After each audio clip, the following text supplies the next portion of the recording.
दोस्तों नमस्ते। दक्ष राजा की कन्या सती ने भगवान से यह वर प्राप्त कर लिया था कि हर जन्म में वह शिव को पति रूप में प्राप्त करती रहे।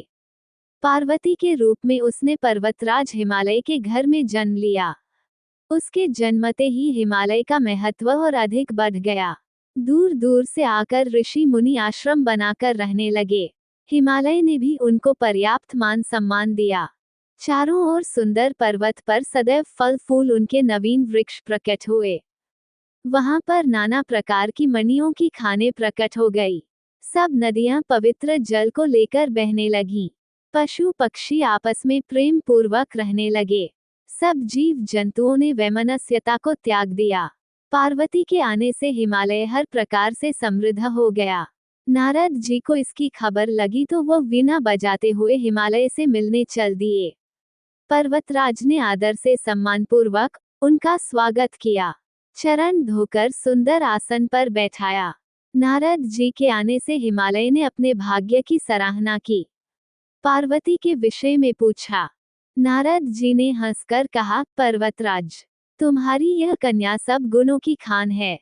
ये स्वभाव से ही सुंदर, सुशील और चतुर है। उमा, अंबिका तथा भवानी इनके नाम हैं। ये कन्या समस्त सुलक्षणों से संपन्न है। यह अपने स्वामी को सदैव प्यारी होगी। इसका सुहाग अचल रहेगा तथा इसके माता पिता यश पाएंगे। आपकी यह कन्या सारे संसार में पूज्य होगी। इसकी सेवा करने वालों के लिए कुछ भी दुर्लभ नहीं होगा। इसका नाम स्मरण करके स्त्रियां संसार में पतिव्रत रूपी तलवार की धार पर चढ़ जाएंगी। तुम्हारी इस सुशील कन्या का विवाह शिव जी से होगा। शिव जी को प्राप्त करने के लिए इसे तपस्या करनी पड़ेगी। तपस्या कुछ कठिन जरूर है, पर इससे डरने की आवश्यकता नहीं। भगवान शिव तपस्या से शीघ्र ही प्रसन्न हो जाते हैं। ये कहकर नारद जी सबको आशीर्वाद देकर वहां से चले गए। पर्वतराज को एकांत में पाकर उनकी पत्नी रानी मैना ने कहा, हे नाथ, मैं तो देवर्षि की बात समझ नहीं पाई। कन्या की योग्य घर, वर और कुल उत्तम हो तभी विवाह कीजिए, नहीं तो कन्या कुंवारी रखना ही ठीक है। उमा मुझे प्राणों से भी अधिक प्यारी है। योग्य वर के हाथ कन्या को न देने पर सब लोग हमें मूर्ख बताएंगे। पर पार्वती जी ने अपने मन में निश्चय कर लिया था कि वह शिव को ही अपना पति बनाएंगी।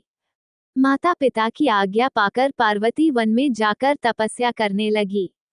पार्वती का शरीर कठोर नहीं था। कोमल शरीर लेकर उसने तपस्या आरंभ कर दी।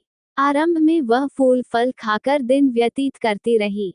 बाद में उसने इसे भी छोड़ दिया। पार्वती की कठोर तपस्या से आकाशवाणी हुई, पार्वती, अब तुम्हें तपस्या करने की आवश्यकता नहीं है। तुम्हारा मनोरथ सिद्ध हुआ। तुम्हें भगवान शिव वर के रूप में अवश्य मिलेंगे। इतने में सप्त ऋषियों ने पार्वती की परीक्षा लेनी चाहिए। वे पार्वती के पास आए।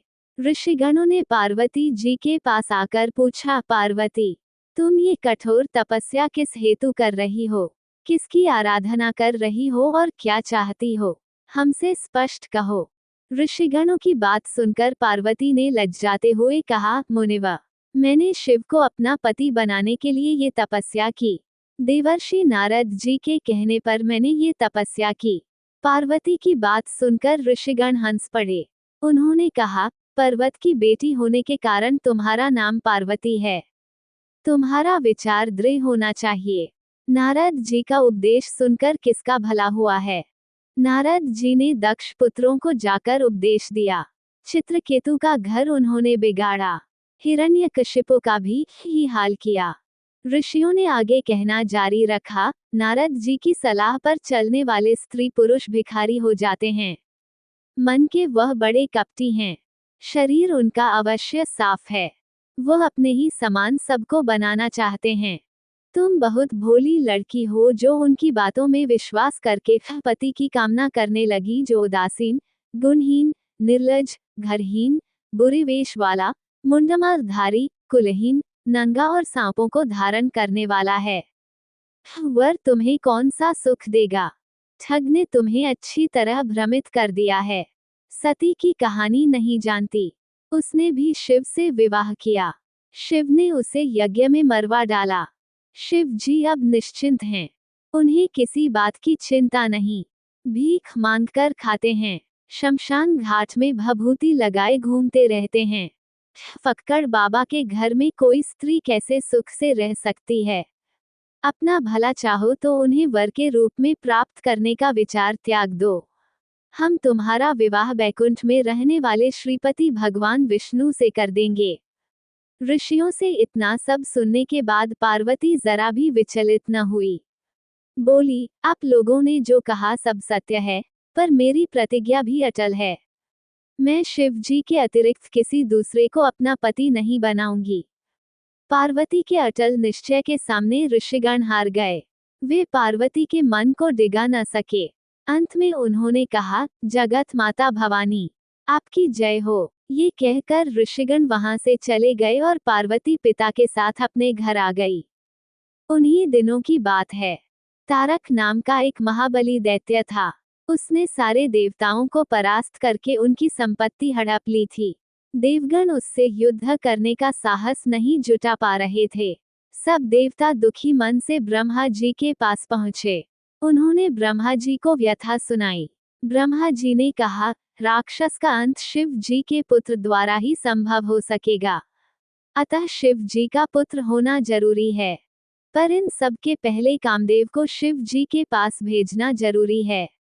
बिना कामदेव के जाए शिव जी का गृहस्थ धर्म में प्रवेश करना असंभव है। देवताओं ने कामदेव से विनती की। कामदेव ने सारी बात सुनकर कहा, शिव जी से विरोध करने में मेरी भलाई नहीं है, पर मैं तुम लोगों की सहायता अवश्य करूंगा। जहां शिव जी ध्यान मग्न बैठे थे, वहां कामदेव ने जाकर अपना चमत्कार दिखाना आरंभ किया। देव, दैत्य, मनुष्य, पशु पक्षी सब काम के वशीभूत होने लगे। पेड़ पौधे भी इसके प्रभाव से युक्त हुए बिना नहीं रह सके। 2 घड़ी तक सारे ब्रह्मांड में कामदेव का चमत्कार फैल गया। किसी तरह कामदेव डरते डरते शिव जी के सामने पहुंचे। सौभाग्य से शिव जी का उसी समय ध्यान टूटा। उन्होंने अपनी आंखें खोली। सामने कामदेव खड़ा था। शिव जी की नजर उस पर पड़ते ही वह भस्म हो गया। कामदेव की पत्नी जब सुना कि उसके पति का शिव की दृष्टि ने भस्म कर दिया है तो वह रोती चिल्लाती शिव जी के पास पहुंची। शिव जी की प्रार्थना करते हुए वह दया की भिक्षा मांगने लगी। शिव जी उसकी प्रार्थना से प्रसन्न होकर बोले, रति, आज से तुम्हारे पति का नाम अनंग होगा। वह बिना शरीर के ही सबको प्रभावित करेगा।